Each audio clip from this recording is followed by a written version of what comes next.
حضرت کعب کہتے ہیں کہ جب جہنم دوسری مرتبہ سانس لے گا اور اس کی سانس سے جب جہنم کے شرارے اٹھیں گے تو لوگوں کے دل ان کے حلق میں اٹک جائیں گے. اللہ اکبر. اور پھر کعب احبار کہتے ہیں امیر المومنین جب تیسری مرتبہ جہنم سانس لے گا تو اس کے شرارے جب اٹھیں گے اور اس کے شرارے اوپر کی طرف اٹھیں گے تو کعب کہتے ہیں امیر المومنین اس وقت عوام تو عوام، انبیاء کی شان یہ ہوگی. کعب احبار کہتے ہیں نبیوں کی شان یہ ہوگی کہ ابراہیم خلیل اللہ جیسا نبی، ابراہیم خلیل جیسا نبی اپنے گھٹنوں کو زمین پہ رکھ کر اللہ سے عرض کریں گے مولا آج میں کسی کے لیے کچھ نہیں مانگتا، آج تو صرف میں اپنی جان کے لیے امان طلب کرتا ہوں. یہ خلیل اللہ کی شان ہوگی. اس کو ابن حجر لکھ رہے ہیں اپنی کتاب میں. یہ ابراہیم خلیل کی شان ہوگی کہ ابراہیم خلیل اللہ اپنے گھٹنوں کو زمین پہ رکھ کے اللہ سے عرض کریں گے مولا آج ابراہیم تیری پناہ مانگتا ہے، اپنے جان کے لیے امان طلب کرتا ہے. میرے بھائی سوچو جب ابو الانبیاء ابراہیم خلیل کی یہ شان ہوگی تو میرے اور آپ جیسے لوگوں کا وہاں کیا ٹھکانہ، ہم جیسے لوگوں کی کیا حیثیت. اس دن کے لیے ہم نے کیا تیاری کی؟ کوئی تیاری نہیں کی. گناہ گناہ اور گناہ کے سوا کچھ نہیں. کعب احبار اسی پہ بس نہیں کرتے بلکہ کعب کہتے ہیں امیر المومنین اسی پہ بس نہیں بلکہ جہاں ابراہیم خلیل کی یہ شان ہوگی علیہ السلام کہ وہ اپنے گھٹنوں کو زمین پہ رکھ کے اللہ سے عرض کریں گے مولا میں اپنے لیے امان چاہتا ہوں، تو وہیں پر موسیٰ کلیم اللہ کی شان یہ ہوگی کہ موسیٰ علیہ السلام اپنے گھٹنے زمین پہ رکھ کر کہیں گے اے اللہ تو نے مجھ سے کلام کیا، شرف ہم کلامی مجھے عطا کیا، میرے اللہ آج موسیٰ کچھ نہیں مانگتا تجھ سے، بس موسیٰ اپنے لیے امان مانگتا ہے، اپنے لیے امان طلب کرتا ہے. مولا تو نے موسیٰ کو شرف ہم کلامی بخشا، موسیٰ تو آج اپنے لیے امان مانگتا ہے. کون موسیٰ؟ جن کے بارے میں قرآن کہتا ہے من جانب طور الایمن وقربناہ نجیا، موسیٰ طور کے دائیں طرف آؤ تاکہ تم سے سرگوشی کی جا سکے، تاکہ تم سے پیار کی باتیں کی جائے، تاکہ تم سے محبت کی باتیں کی جائے.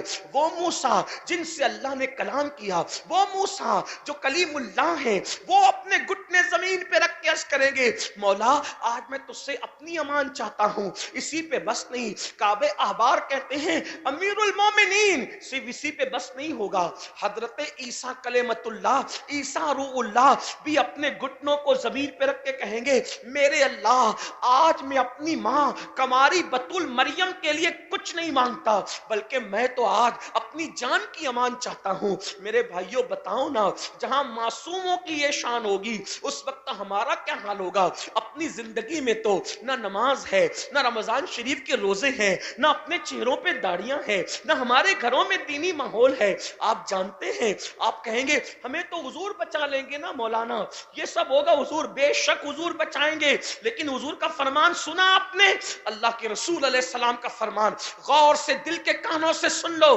آقا ارشاد فرماتے ہیں جس نے جان بوجھ کر نماز چھوڑ دی قیامت کے دن اس کے ساتھ میرا کوئی وعدہ نہیں. آقا فرما رہے جس نے جان بوجھ کے نماز چھوڑ دی قیامت کے دن اس کے ساتھ میرا کوئی وعدہ نہیں. بلکہ مزید فرمایا جس نے جان بوجھ کے نماز چھوڑ دی میں محمد اس سے بیزار ہوں. بیزار حضور ان سے بیزار ہیں. اور بلکہ آپ حضور کی بات کرتے ہیں، اللہ کے رسول علیہ السلام تو اپنے صحابہ سے فرمایا کرتے تھے اے ابو ہریرہ بے نمازیوں کے ساتھ نہ بیٹھا کرو. اللہ کے رسول صحابہ کو بے نمازیوں کے ساتھ بیٹھنے سے منع کر رہے. فرماتے ابو ہریرہ صحابہ میرے آقا فرماتے بے نمازیوں کے ساتھ نہ بیٹھا کرو کیونکہ بے نمازی پر آسمان سے لعنت برستی ہے. آپ سے پوچھنا چاہتا ہوں رسول اللہ فرمائے، اللہ کے محبوب فرمائے کہ بے نمازیوں پر آسمان سے لعنت برستی ہے، اس کے باوجود بھی آج ہم سوچ رہے ہیں کہ ہم نماز چھوڑ کر کے کامیاب ہو جائیں گے، نماز چھوڑ کر کے جنت میں جائیں گے. جائیں گے. سن لو, میرے آقا علیہ السلام نے یہاں تک اپنے صحابہ سے کہا, دل کے کانوں سے سنو. آقا فرماتے ہیں اے میرے صحابہ یہ دعا کیا کرو کہ اللہ کسی کو بدبخت اور محروم نہ بنائے, اللہ کسی کو بدبخت اور محروم نہ بنائے. پھر میرے آقا نے فرمایا اے میرے صحابہ جانتے ہو بدبخت اور محروم کون ہے؟ تو صحابہ نے اس کی نہیں یا رسول اللہ. تو آقا فرماتے ہیں جو نماز چھوڑ دے وہ بدبخت بھی ہے, وہ محروم بھی ہے. اللہ اکبر. میرے اور تمہارے سچے نبی نے فرمایا قیامت کے دن سب سے پہلا حساب نماز کا ہوگا. اگر نماز کے معاملات میں تم کلیئر رہے تو تمہارے آگے کے سارے معاملات آسان ہوں گے, اور اگر نماز کے معاملے میں تم پھنس گئے تو تم قیامت کے دن پھنس جاؤ گے. یاد رکھنا ہر امتحان میں انسان کو دوسری اور تیسری مرتبہ کامیاب ہونے کا چانس دیا جاتا ہے, لیکن اللہ کا امتحان ایسا ہے, اللہ کا امتحان ایسا ہے جو دوبارہ اور سہبارہ نہیں ہوگا. وہ امتحان ایک ہی بار ہوگا.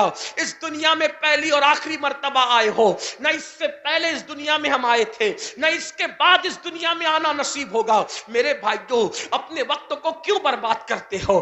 کیوں اپنے آپ کو جہنم کا ایندھن بنا رہے ہو؟ کبھی ناچ رہے ہو, کبھی گانے سن رہے ہو, کبھی فلمیں دیکھ رہے ہو, کبھی شراب پی رہے ہو, کبھی نشہ کر رہے ہو. سنو, اللہ کے سچے نبی غیب کا نبی صلی اللہ علیہ وآلہ وسلم فرماتے ہیں کہ اے میرے صحابہ میری امت کے کچھ لوگ ہوں گے راتوں رات جن کے گھر زمین میں دھسا دیے جائیں گے. ابھی ترکی اور سیریا کے زلزلے سے لوگ کتنا لرزہ برندام ہے. وہ زمین کے اندر دھستی ہوئی بلڈنگوں کی ویڈیو شیئر کرنے والوں, کبھی اپنی آقا کی حدیث یاد کی؟ اللہ کے سچے نبی صلی اللہ علیہ وآلہ وسلم نے فرمایا اپنے اصحاب سے کہ راتوں رات کچھ لوگوں کے گھر زمین کے اندر دھسا دیے جائیں گے. میں یہ نہیں کہتا کہ ترکی والے ایسا کرتے تھے یا سیریا والے ایسا کرتے تھے, میں حدیث پڑھ رہا ہوں. اور ابھی بھی کئی ملکوں پر پیشن گوئیوں کی تلوار لٹک رہی ہے. پتہ نہیں کس ملک میں کبھی بھی زلزلہ آ سکتا ہے, لیکن یاد رکھو اللہ کے سچے نبی صلی اللہ علیہ وآلہ وسلم نے فرمایا اے میرے صحابہ راتوں رات لوگوں کے مکانات, لوگوں کے گھر زمین کے اندر دھس جائیں گے. اور صرف زمین میں نہیں دھسیں گے بلکہ جب ان کو قبر میں رکھا جائے گا تو وہ اپنی قبروں سے اٹھیں گے تو ان کے چہرے سور اور بندر کی طرح ہوں گے. ان کے گھر زمین میں دھس جائیں گے, اور جب وہ اپنی قبروں سے اٹھیں گے یا تو ان کے چہرے سور کی طرح ہوں گے یا تو ان کے چہرے بندر کی طرح ہوں گے. صحابہ نے عرض کی یا رسول اللہ صلی اللہ علیہ وآلہ وسلم جن کے مکانات راتوں رات زمین میں دھس جائیں گے اور ان کے چہرے قبر سے اٹھتے وقت سور اور بندر کی طرح ہوں گے, حضور ان کا قصور کیا ہوگا, ان کی غلطی کیا ہوگی؟ تو میرے آقا فرماتے ہیں وہ شراب پیتے ہوں گے اور میوزک اور موسیقی سنتے ہوں. وہ شراب پیتے ہوں گے, نشہ کرتے ہوں گے اور میوزک سنتے ہوں گے. شراب اور نشے کی وجہ سے اور میوزک اور گانوں کی وجہ سے ان کے مکانات زمین میں دھس جائیں گے, اور جب وہ اپنی قبروں سے اٹھیں گے تو ان کے چہرے یا تو سور کی طرح ہوں گے یا تو بندر کی طرح ہوں گے. آپ سے پوچھتا ہوں جس نبی کے کہنے پہ اللہ کو ایک مانا, جس نبی کے کہنے پہ قرآن کو اللہ کی کتاب مانا, اس نبی کے کہنے پہ یہ کیوں نہیں مانتے؟ اس نبی کے کہنے پر یہ کیوں نہیں بچتے گناہ سے, کیوں نہیں ڈرتے اللہ سے؟ شادی کے موقع پہ اللہ کو بھول جاتے ہو, شادی کے موقع پہ رسول اللہ کو بھول جاتے ہو. کہتے غلامی رسول میں موت بھی قبول ہے. جس نبی کی محبت میں موت قبول کرنے کی بات کرتے ہو, اس نبی کی محبت میں گناہ کیوں ترک نہیں کرتے؟ جو قوم گناہ نہ چھوڑے وہ قوم اپنی جان کیا دے گی؟ جو قوم نیند نہ چھوڑے وہ قوم جان کیا دے گی؟ جو قوم داڑھی کے چند بال کا بوجھ اپنے چہروں پہ برداشت نہ کر سکے وہ قوم اپنے نبی کے نام پہ جان کیا دے گی؟ مسلمانوں, دنیا اچھی طرح ہمارے نعروں کو سمجھ چکی ہے کہ اس قوم کے پاس کھوکھلے نعروں کے سوا کچھ نہیں ہے, اور اگر واقعی دلوں میں محبت ہے تو امتحان لیا جائے گا. ہمارا حال اس مجنو کی طرح ہے, ہمارا حال اس مجنو کی طرح ہے جو سوائے حلوے کے کچھ نہیں جانتا. ایک مرتبہ آپ نے سنا ہوگا نا کہ لیلا نے حلوہ بنایا, اور حلوہ بنایا اپنی کنیز سے کہا کہ لے جاؤ یہ حلوہ میرے مجنو کو پیش کر دو. تو حلوے کے اندر بڑی خوشبو تھی، بڑی لذت تھی. جیسے ہی کنیز حلوہ لے کر نکلی، میں زیادہ دیر نہیں لوں گا آپ کا، تھوڑا سا وقت لوں گا، لیکن آپ سب کی توجہ خاص، اللہ کرے میری اور آپ کی آخرت سنور جائے، میں اپنی بہنوں کی بھی توجہ. لیلا نے حلوہ بنا کے کنیز کو کہا یہ اس کو دے دو جو میرا مجنو ہے. جیسی حلوہ لے کر کے لیلا کی کنیز باہر نکلی تو کہا مجنو کون ہے؟ اس کو حلوہ دیا ہے لیلا نے. تو جتنے کھڑے تھے سب نے کہا انا مجنو، ہم سب مجنو ہیں. کنیز ہوشیار تھی، اس نے کہا میری لیلا کے اتنے مجنو نہیں ہے، کوئی ایک ہی ہے. تم سب مجنو ہونے کا دعویٰ کرتے ہو. توجہ، شعرا کی نعت گوئی کی شاعری کے موقع تم سب عاشق ہونے کا دعویٰ کرتے ہو. ابھی فیصلہ ہوگا عاشق کون ہے. جیسے اس کنیز نے امتحان لیا تھا، میں بھی ان کا غلام آپ کا امتحان لوں گا. بھی تھوڑی دیر بیٹھنا، سننا، میری گفتگو کے اینڈ ہونے تک توجہ. کنیز نے کیا کہا؟ میری لیلا کا تو ایک ہی مجنو ہے، اتنے نہیں ہیں. اندر چلی گئی، ارے لیلا تیرے تو بڑے مجنو ہیں. کہا وہ سب حلوے کے مجنو ہے، میرا کوئی مجنو نہیں. اگر میرا مجنو پہچاننا ہے تو رکھ دے حلوہ، اور اٹھا تشت اور اٹھا چھری، اور خالی تشت اور چھری لے کر جا اور ان سے کہنا کہ لیلا نے مجنو کے جسم کے گوشت کا لوتھڑا مانگا ہے. پھر پتا چلے گا اصل مجنو کون ہے. کنیز خالی تشت اور تیز چھری لے کر باہر نکلی. کہا او مجنو، میری لیلا نے اپنے مجنو کے گوشت کا لوتھڑا مانگا ہے. تو جتنے میرے اور آپ کی طرح تھے سب بھاگ گئے. جو سچا مجنو تھا وہ کھڑا رہا اور اس نے چھری لی اور اپنے گوشت کا لوتھڑا کاٹ کے تشت میں رکھا. لیلا کی کنیز نے حیرت سے دیکھا، جانے لگی تو کہا رکنا. پھر کاٹا، پھر رکھا، پھر کاٹا، پھر رکھا، پھر کاٹا، پھر رکھا، پورا تشت بھر دیا. اور ایک سرد آہ کھینچ کر کے کہا لیلا نے یہ نہ کہا تھا کہ کہاں کا لوتھڑا چاہیے، اس لیے میں نے اپنی پسند کا رکھ دیا ہے. ان سے کہنا پسند آئے تو ٹھیک، ورنہ فرمائش کر دے کہ کہاں کا پسند ہے. اگر وہ کہیں گے تو دل کاٹ کر بھی رکھ دیں گے، مگر اس پر بھی کوئی احسان نہ ہوگا. بس تمنا اتنی ہے کہ ایک بار مسکرا کر کہہ دے کہ مجنو ہمارا ہے. یہ عشق کا امتحان ہے، یہ عشق کا امتحان ہے. ہم بھی حلوے والے عاشق، شب برات کے حلوے پہ نعرے لگے، عید کی کھیر پہ نعرے لگے، 11ویں کی بریانی ہمیں پسند. او بریانی اور کھیر اور صرف حلوے کی سنیت میں زندہ رہنے والوں، یہ تو مراسم ہے جس کی حیثیت مستحبات کی ہے، مستحب ہے. لیکن یہ تمہارا عشق فجر کی نماز کے وقت کہاں جاتا ہے؟ کھیر ملے تو عاشق رسول، حلوے ملے تو عاشق رسول. اصل سنیات، میں ذمہ داری سے کہہ رہا ہوں، برا لگے تو معاف کرنا، ورنہ مجھ سے سوال پوچھنے کا آپ کو حق ہے. مفتیان کرام بھی بیٹھ. اصل و سنیت کھچڑے اور حلوے کا نام نہیں ہے، اصل و سنیت تو نماز کی پابندی کا نام. حلوے اور کھچڑا بنتا رہے گا، مجھے اس کا انکار نہیں. جو منع کرتے ہیں ظلم کرتے ہیں. لیکن ایک بات آپ سے کہتا ہوں، اگر کوئی کھچڑے اور حلوے کی بات نہ کرے اس کی سنیت باقی رہ سکتی ہے، لیکن جو نماز ہی نہ پڑھے اس کی سنیت نہیں باقی رہ سکتی. میں بے نمازی کو ڈائریکٹ کافر نہیں کہتا، حنفی ہونے کی حیثیت سے مجھے اتنا لحاظ ہے. لیکن ایک بات آپ کو کہوں، سرکار غوث اعظم تو یہاں تک فرماتے ہیں بے نمازی مر جائے تو اس کو بے نمازی کو مسلمانوں کے قبرستان میں دفن نہ کرو. جو غوث پاک بے نمازی کو مسلمانوں کے قبرستان میں دیکھنا پسند نہیں کرتے، اس بے نمازی کو غوث پاک سلسلہ قادریہ میں دیکھنا کیسے پسند کر سکتے ہیں؟ ہمیں ڈر نہیں لگتا؟ اور آپ سے پوچھتا ہوں، اس وقت سب درد بھری باتیں ہم کر رہے ہیں، مسلمانوں کی بیٹیاں بھاگ رہی ہے اور یہ ہو رہا ہے اور وہ ہو رہا ہے، ذمہ دار کون ہے؟ کون ذمہ دار ہے؟ ابھی مفتی صاحب جہیز کے اوپر خوبصورت گفتگو کر رہے تھے. آپ سے پوچھتا ہوں، ان مسائل کا حل کس کے ہاتھ میں جوانوں؟ وہ ایک بوڑھے باپ کی داستان سنا رہے تھے. میں کہتا ہوں اگر بیٹا اڑ جائے کہ میں نے کوئی کیش نہیں لینا تو کس باپ میں ہمت ہے کہ وہ اپنے سمدھیانے سے کیش طلب کرے؟ نوجوان کہیں میں جوان ہوں اور محمد الرسول اللہ کا غلام ہوں. ارے جب جلسوں میں یہ پڑھتے ہو،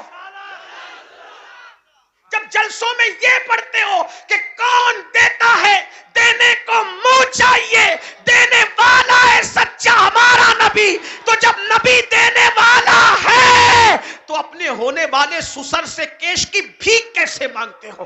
اس کا مطلب عقیدے میں کہیں نہ کہیں کمزور ہو گئے ہو. اور پھر کہتے ہو وہ فلاں کی بیٹی بھاگ گئی. بیٹیاں کیوں بھاگ رہی ہے؟ میں بھاگنے والی بیٹیوں کی تائید نہیں کر رہا ہوں.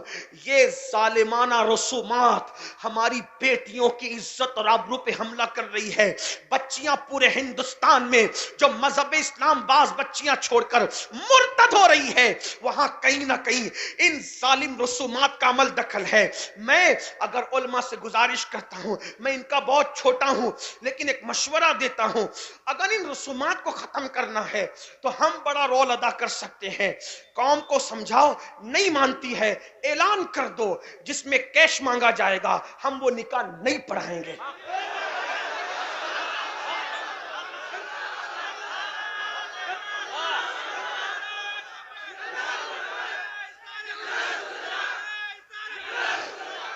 اگر ہم نکاح پڑھانا بند کر دے، انہیں اپنی اوقات پتہ چل جائے گی کہ کتنے یہ عزت دار ہیں. لیکن بڑی معذرت کے ساتھ کہیں نہ کہیں ہم ہی میں کچھ لوگ ہیں جو ضمیر فروشی کرتے ہیں. اگر ہم لوگ امام حسین کی طرح ڈٹ جائیں تو وقت کے یزید کو اب بھی اپنی گردن جھکانا پڑے. یزید ایک شخصیت کا نام نہیں ہے، یزید ایک نظریے کا نام ہے. یزید ایک اور حسین بھی ایک شخصیت کا نام نہیں ہے، حسینیت بھی مکمل نظریے کا نام ہے. اور دونوں نظریے کیا ہیں؟ خود کے نفس پر شریعت کا سودا کرنے کو یزیدیت کہتے ہیں اور جان لٹا کر کے دین بچانے والے کو حسینیت کہتے ہیں. آؤ آؤ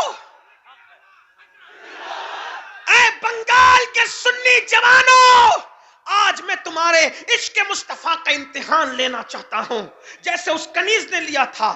آپ آج کی اس محفل میں یہ سوچو، یہ غور کرو کہ میں کیش لے رہا ہوں، میں جہیز مانگ رہا ہوں تو میری قوم کی بیٹیاں 35 سال کی عمر میں پہنچ رہی ہے، ان کی شادی نہیں ہو رہی ہے، ان کا بیاہ نہیں ہو رہا ہے، وہ کب تک انتظار کرے گی؟ تو جو بچیاں شریف ہیں تو وہ تو گھٹ گھٹ کے جی رہی ہے، کبھی کبھی وہ خودکشی بھی کر رہی ہے کیونکہ ان کو باپ کا دکھ دیکھا نہیں جاتا، ان کو ماں کا دکھ دیکھا نہیں جاتا. ہماری بعض بچیاں ٹرین کی پٹریوں پہ کٹ رہی ہے، ہماری بعض بچیاں چپکے سے زہر کھا کر کے مر رہی ہے، ہماری بعض بچیاں اللہ اکبر کنویں میں چھلانگ لگا کر کے مر رہی ہے. اب سنیو، کہاں گیا تمہارا عشق رسول جب کوئی بیٹی رشتہ نہ آنے کی بنیاد پر چپکے سے زہر کھا کے مرتی ہوگی تو اس وقت رسول اللہ کے دل پر کیا گزرتی ہوگی؟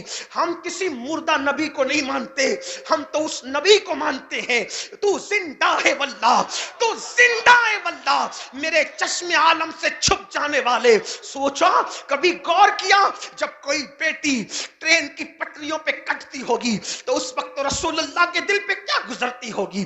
جب کوئی بیٹی کسی دریا میں چھلانگ لگا کر مر جاتی ہوگی باپ کی آبرو کو بچانے کے لیے، اس وقت رسول اللہ کے دل پہ کیا گزرتی ہوگی؟ اور اس سے بڑی بات، بیٹیوں کی خودکشی پر رسول اللہ کو جو تکلیف ہوتی ہے اس سے زیادہ تکلیف جب وہ کسی کافر کا ہاتھ پکڑ کر اپنے مذہب کو چھوڑ کر کے چلی جاتی ہوگی، تو اس وقت تمہارے اور میرے نبی کے دل پر کیا گزرتی ہوگی. طائف کی وادیوں کے پتھر رسول اللہ کو اتنے دکھ نہیں دیتے جتنی مسلم بیٹیوں کا ارتداد اور مذہب کو چھوڑ دینا. اس کا کیوں سبب کون ہے؟ ظالم معاشرہ ہمارا. یہ جو تم نے جہیز کیش بنا رکھا ہے اپنے نبی کی خوشی کے لیے، کیا تم یہ وعدہ نہیں کر سکتے کہ اسی بنگال میں جب میں شادی کروں گا تو اس شان کے ساتھ کروں گا کہ صرف دلہن لاؤں گا، اس کے ساتھ کچھ نہیں لاؤں گا؟ یہ نہیں کر سکتے. جب میں بہو لاؤں گا تو صرف دلہن لاؤں گا، اس کے ساتھ کچھ نہیں لاؤں گا. اور یاد رکھنا، اگر تم نے کیش لیا، کیش، وہ کیش اور جہیز تو چند دنوں میں ختم ہو جائے گا، لیکن کسی غریب کی فکر دور کر دو گے اور اس کے دل سے دعا نکل جائے گی تو وہ دعا قیامت تک اللہ تمہاری نسلوں کو عطا فرمائے گا. بدعت شروع کرنے والے بھی کچھ لوگ تھے، اس لیے بدعت پھیل گئی. بدعت کو ختم کرنے والے بھی کچھ لوگ کھڑے ہوں. میں نے جب اپنے مالیگاؤں میں یہ اعلان کیا تھا، ہمارے یہاں کیش تو نہیں مانگتے لیکن جہیز کا معاملہ ضرور ہے، تو جب میں نے اعلان کیا تھا تو پورے مجمع نے ہاتھ اٹھایا تھا.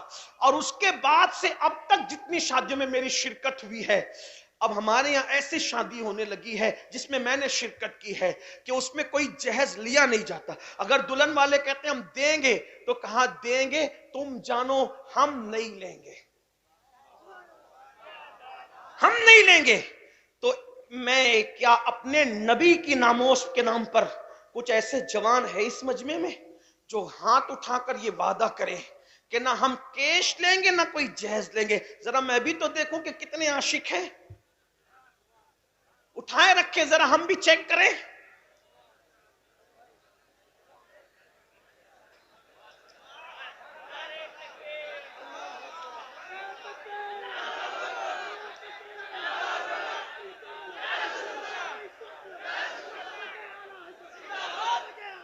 اے میری قوم کے جوانوں، میں کوئی بات دعوے سے نہیں کہتا، لیکن یہ قادری فقیر آج تم سے عرض کرتا ہے، واللہ اگر تم نے مسلم بیٹیوں کی آبرو بچانے کے لیے اس وعدے کو وفا کیا تو یاد رکھنا خدا اس کی برکتیں تمہاری نسلوں تک عطا فرمائے گا. جن کی شادیاں ہونے والی وہ تو وعدہ کر چکے، لیکن جو اپنے بیٹوں کی شادیاں کرنے والے ہیں، کیا وہ ہاتھ اٹھا کے وعدہ کر سکتے ہیں کہ جب میں اپنے بیٹے کی شادی کروں گا تو انشاءاللہ میں کچھ نہیں لوں گا اور یہ کہوں گا کہ کون دیتا ہے دینے کو منہ چاہیے، دینے والا ہے سچا ہمارا نہ. کون لوگ ہیں؟ بولو کتنے لوگ ہیں جو اپنے بیٹوں کی شادیوں پہ کچھ نہیں لیں گے؟ اٹھائیں ذرا ہاتھ، اٹھائیں ذرا دیکھیں. فرشتوں کو گواہ بنائیں، مصطفیٰ جان رحمت کو گواہ بنائیں، انبیاء کرام کو گواہ بنائیں، اللہ رب العزت کو گواہ بنائیں. ماشاءاللہ عورتوں سے تو نہیں کہا گیا لیکن عورتیں بھی ہاتھ اٹھا رہی ہیں. سبحان اللہ. اللہ ہی نے سیدہ فاطمہ کا صدقہ عطا فرمائے، سیدہ زینب کا صدقہ عطا فرمائے. یاد رکھنا غربت انسان کو وہاں تک پہنچاتی ہے جہاں تک کوئی چیز نہیں لے جاتی. میرے نبی نے فرمایا کہ غربت کبھی کبھی انسان کو کفر تک لے جاتی ہے. میں بہت دور چلا گیا، آئیے ایک بات میں عرض کر کے اپنی گفتگو سمیٹ لوں. دیکھو یاد رکھنا میرے بھائیوں کہ کبھی کبھی غربت ایسے قدم اٹھانے پہ مجبور کر دیتی ہے کہ اللہ اکبر جس کا اندازہ نہیں کر سکتے. ایک بات عرض کروں، بات مکمل کروں، توجہ کریں آپ. ایک مرتبہ ایسا ہوا، دھیان سے سننا، ایک مرتبہ ایسا ہوا، ایک لڑکی تھی، اس کی کئی بہنیں تھی اور اس کا باپ ہمیشہ بیمار رہتا تھا، بیماری میں مبتلا رہتا تھا باپ ہمیشہ. محلے والے اس کی مدد نہیں کرتے تھے، محلے والے اس کی مدد نہیں کرتے. باپ کو دوا کا انتظام نہیں تھا. لڑکی حساس تھی، سوچا میری 5 بہنیں، باپ مریض ہے ہمیشہ کا، ماں مریض ہے ہمیشہ کی، دوا کا انتظام نہیں، کوئی انتظام نہیں، کیا ہوگا، کیسے ہوگا. ایک مرتبہ اس لڑکی نے سوچا، کیا سوچا کہ آج میں پیسہ کماؤں گی، یہ بڑے دردناک لمحات ہوتے ہیں. لڑکی نے سوچا آج میں پیسہ کماؤں گی، لیکن پیسہ کیسا کماؤں گی؟ اس کو کوئی ہنر تو آتا نہیں تھا، وہ کوئی ہنر جانتی تو نہیں تھی. اس لڑکی نے فیصلہ کیا کہ میں اپنا جسم بیچنا شروع کروں گی. جب ایک دوسرے کا انسان سپورٹ نہیں کرتا تو پھر انسان اس منزل پہ پہنچتا ہے. آج سنیو میری قوم کے جوانوں، تمہیں پتا ہو یا نہ ہو، لیکن میں یہ بات ضرور کہتا ہوں کہ پوری دنیا میں اس وقت لاجوں میں سب سے زیادہ جس قوم کی بیٹیاں بکتی ہے اس کو مسلمان کہتے ہیں. شرم نہیں آتی ہمیں؟ میں تو لوگوں سے یہ کہتا ہوں 2 کروڑ کا مسجد کا مینار بنانے کی بجائے 1 لاکھ کا مینار بناؤ، باقی پورا پیسہ اپنی قوم پہ خرچ کرو. ہم مینار بنانے نہیں آئے تھے، ہم قوم بنانے آئے تھے. ہم اچھی عمارتیں بنانے نہیں آئے تھے، ہم اچھے انسان بنانے آئے تھے. اپنے پیر کی قبر پر 1 لاکھ کی چادر چڑھانے کی بجائے 1000 کی چڑھاؤ، 99,000 بچا کر کسی بیوہ اور یتیم کی مدد کر دو اپنے پیر کے اصالے ثواب کے لیے. یہ باتیں صرف کرنے کی، کہنے کی نہیں، یہ کرنے کی ہے. اگر کسی کو برا لگتا ہے، آپ سے پھر کہتا ہوں کانفرنسوں پہ اتنے لاکھ خرچ نہ کرو. 3 دن کی بجائے با مقصد 1 ہی دن محفل کرو. پیسہ بچاؤ، قوم کی ترقی پہ خرچ کرو. بے مقصد محفلوں کا خاتمہ کرو، با مقصد جیو. بہت دور سے کسی فنکار کو بلانے کی ضرورت نہیں. آپ کے درمیان ایسے علماء موجود ہیں جو اپنا درد دل تمہارے سامنے رکھ سکتے ہیں، اور ان کی بات سنو، ان کی قدر کرو. بات کون کہہ رہا ہے یہ مت دیکھو، کس رسول کی کہہ رہا ہے یہ دیکھو. اپنا مزاج بدلو. کیا کبھی یہودیوں کی اس طریقے کی محفلیں دیکھی؟ کیا کبھی عیسائیوں کی اس طریقے کی محفلیں دیکھی؟ میں منع نہیں کر رہا ہوں، میں کہہ رہا ہوں با مقصد کی طرف آؤ. لیکن آپ کو حیرت ہوگی جتنا منظم وہ لوگ جی رہے ہیں اتنا منظم ہم نہیں ہیں، جبکہ ہمارے مذہب سے زیادہ ڈسپلین کسی مذہب میں نہیں. ہمارے مذہب میں جتنا دیکھیے نماز میں وہ ڈسپلین آپ کو دیکھنے ملے گا. ایک آدمی کہتا ہے اللہ اکبر، 2 سیکنڈ میں پورا مجمع خاموش ہو جاتا ہے. یہ ڈسپلین کسی اور مذہب میں آپ کو نہیں ملے. وہ کھڑا ہے سب کھڑے، توجہ کریں، وہ کھڑا ہے سب کھڑے، وہ کمر جھکا دے سب جھکا دے. وکیل ہو، ڈاکٹر ہو، انجینئر ہو، پائلٹ ہو، کوئی ہو، سب نے کمر جھکا دے. اس نے سر زمین پہ رکھ دیا اللہ اکبر کہہ کے، سب نے رکھ دینا ہے. یہ ڈسپلین کہاں ملے گا؟ مسجد میں. باہر کیوں نہیں ملتا؟ توجہ، باہر کیوں نہیں ملتا؟ وجہ ہے کیونکہ اندر جس کو امام مانا باہر اس کو امام نہیں مانتے، اس لیے ڈسپلین نہیں ہے. اندر جسے مانا تھا اس کو باہر، بلکہ اندر جس کے پیچھے ہے باہر اس کے آگے بڑھنے کی کوشش کرتے ہیں. یہی ہے نا مسئلہ، اسی لیے ڈسپلین ختم ہے. جب تک مسلمان علماء کے پیچھے چلتا رہا اس وقت تک مسلمان کامیاب رہا. لیکن ایک بات آپ سے کہوں، اس وقت کے علماء میں بھی کیسے لوگ تھے، فضل خیر آبادی جیسا، کفایت اللہ کافی مراد آبادی جیسا، علامہ نقی علی خان جیسا، مفتی صدر الدین آزردہ جیسا، شاہ عبدالعزیز جیسا، شاہ ولی اللہ جیسا، اور بعد کے لوگوں میں امام احمد رضا جیسا، بعد کے لوگوں میں حضور محدث اعظم اور حضور مفتی اعظم جیسا. لیکن حالات کا کیا رونا رویا جائے. تو میں بات دور نکل گئی. کیا کہہ رہا تھا کہ جب ہم ایک دوسرے کی مدد نہیں کرتے حالات بڑے نازک ہوتے. ہر آدمی خود غرض بنے گا، سیلفسٹ بنے گا تو یہی ہوگا جو ہو رہا ہے. ایک دوسرے کو اٹھاؤ گے حالات بدلیں گے.